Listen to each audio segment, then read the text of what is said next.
The year is 1745. The surgeon's name is William Cheselden. He removes a leg in 54 seconds. Not a rough estimate, a recorded time. Observers counted. And for the people watching from the gallery at St. Thomas's Hospital in London, that number wasn't horrifying. It was impressive.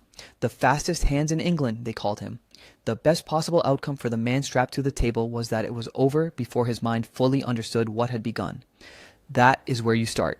Not with the knife, with the clock, because the single most important thing to understand about pre-modern amputation is that the surgeon's greatest enemy wasn't the bone or the blood. It was time. Every second on that table was a second your body was trying to kill itself from the inside out. Pain driving the heart toward failure, blood leaving faster than the body could negotiate with, and no chemistry in the room capable of stopping either one. You would have been conscious. That is the fact the mind slides off of. No ether until 1846. No chloroform until 1847. Before those dates, every amputation performed in every hospital, battlefield, or stone-floored surgery from Rome to Renaissance Europe happened to a person who was awake, aware, and strapped down hard enough that the buckles left marks. The straps weren't cruelty, they were engineering. A patient who moved could die from a cut in the wrong direction at the wrong depth by a fraction of an inch, so they held you still. And they began. The room itself would have surprised you. No gloves, no masks, no sterile field. In the Roman military hospitals called valetudinaria, instruments were sometimes passed through flame or rinsed in wine. Not because anyone understood germ theory, but because practitioners had noticed imprecisely that certain practices seemed to help. The connection between invisible organisms and wound infection wouldn't be confirmed for nearly 2,000 years after those surgeons set down their tools. What they had instead was observation, repetition, and the kind of knowledge that accumulates not from understanding why something works, but from watching enough people die when you don't do it. The instruments were simpler than you imagine. A straight blade for the skin and muscle, a narrower knife for working between layers, a bone saw with a blade you could hold in your hand, and depending on the era and the school, either a cautery iron heated in a brazier until it glowed a particular shade of orange, or a ligature, a thread drawn tight around a vessel to close it. These were the options, heat or thread. Both worked. Both failed in their own ways. The surgeon would make the first incision through skin, then through the dense, uncooperative tissue beneath it, cutting in a circular sweep around the limb. The muscle does not part cleanly. It resists.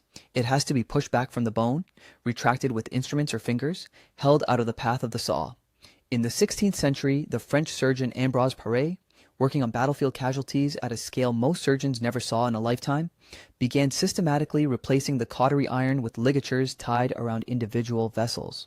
His argument was simple and grounded in what he watched. Burning sealed the wound but destroyed tissue in ways that complicated healing. The ligature left more of the body intact. Paré was right about some of this, but ligatures introduced their own problem, which nobody in his century had the tools to name. Thread carried what was already on the thread into an open wound. The infection that followed wasn't understood as infection. It was understood as a sign that something had gone wrong with the humors, or the air, or the patient's constitution. Nobody blamed the thread, so the flesh came off. Then the saw found the bone. This is where accounts from surgical students and military observers tend to stop being clinical. The bone saw in a practiced hand took seconds on a thin limb, longer on a large one. The sound it made is described in more than one 18th century memoir without further elaboration, as though the writer assumed the reader would understand without being told. You can work out why. Once the limb was removed, the stump had to be managed before the blood pressure in the room became its own emergency. Cheselden and surgeons like him worked with prepared ligatures ready to catch the major vessels the moment the cut was complete. Every second between the saw finishing and the largest arteries being tied was a second the body was spending what it couldn't afford to spend. But here's where the myths deserve a clean answer. Ancient and pre-modern surgeons were not the fumbling butchers the popular image suggests, nor were they modern surgeons operating under worse conditions. They were something more specific, highly skilled practitioners working within a framework of knowledge that was sometimes accurate, sometimes catastrophically wrong, and almost always confident in ways the evidence didn't yet support. Celsus, writing in Rome around the 1st century, described amputation procedures with enough anatomical precision that historians still read him seriously. But Celsus also had no concept of contamination, no reliable way to control deep hemorrhage once a major vessel retracted into the stump, and no means of predicting which patients would develop what later generations would call wound fever and what we now understand as sepsis. The operation itself could be survived.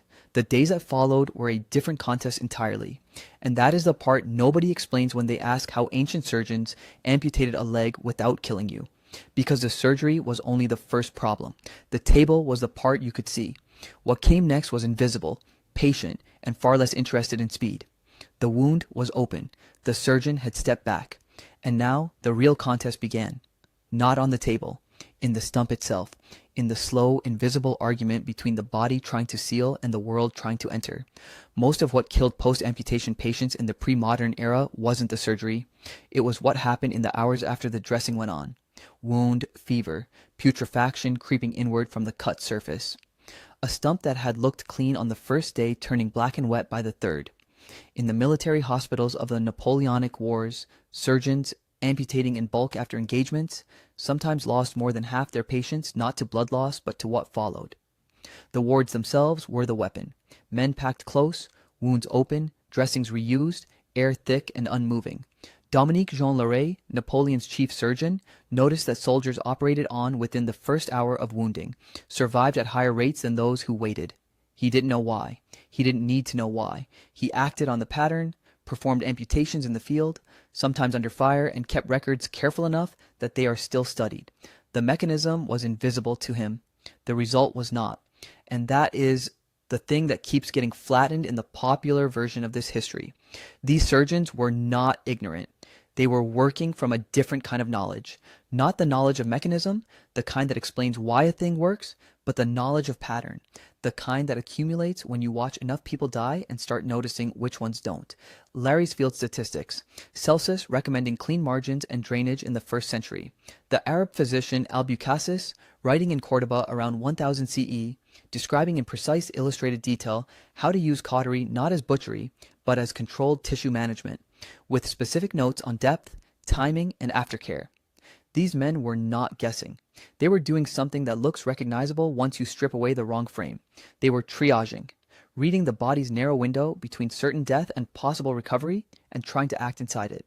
Some of what they reached for worked in ways they couldn't explain. Honey on a wound.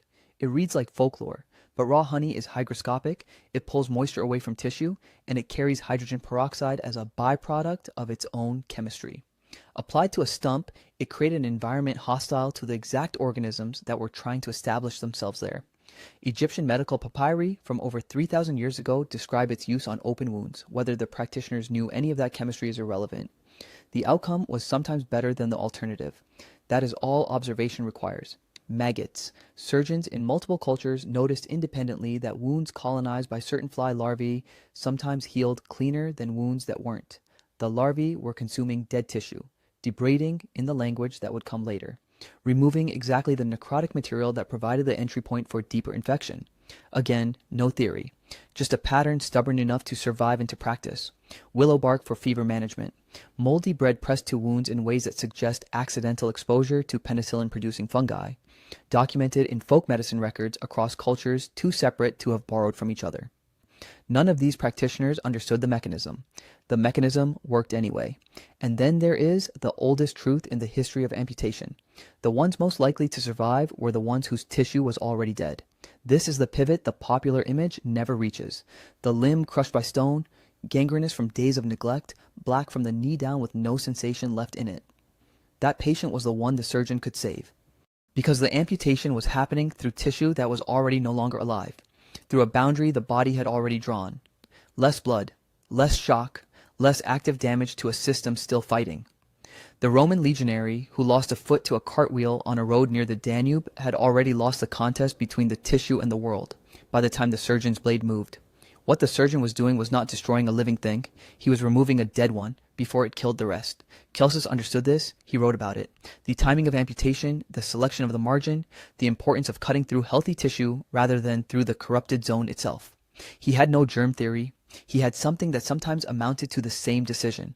When survival came, it came with its own weight. The stump healed. If it healed, in weeks or months, pulling the skin tight across the end of the bone, leaving a surface that would blister and crack and require management for the rest of the person's life. Prosthetics existed.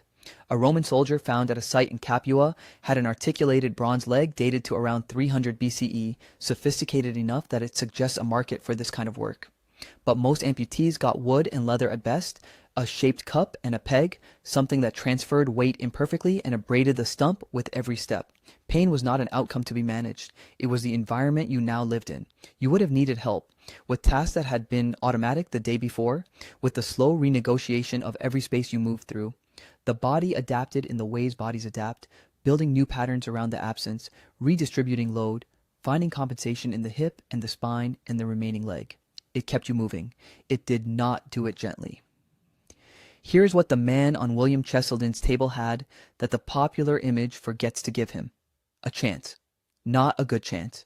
Not a comfortable one, but a real one, built out of centuries of observation by practitioners who watched enough people die to learn, imprecisely, incompletely, but genuinely, which direction survival was in. The knife was never the cruelest part of this story. The cruelest part was what they understood, and the remarkable part is how much of it held.